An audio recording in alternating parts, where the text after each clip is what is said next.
ఎవరికైనా ఏదైనా శుభం కలిగితే ఆ శుభానికి కారణం ఎవరు అంటే శంకరుడే. నేను చెప్పట్లేదు ఈ మాట, శాస్త్రములు చెప్పే.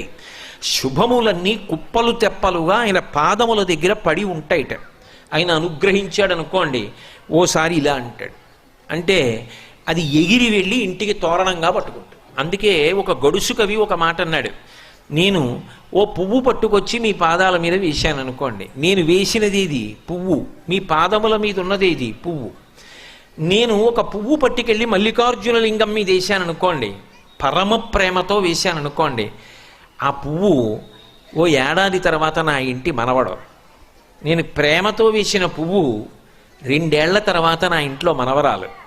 నేను ప్రేమతో వేసిన పువ్వు నేను కట్టుకునే ఒక ఇల్లు. నేను వేసిన పువ్వు నాలో కలిగేటటువంటి భక్తి. నేను వేసిన పువ్వు ఏ వయస్సులో నాకు రావాలో ఆ వయసులో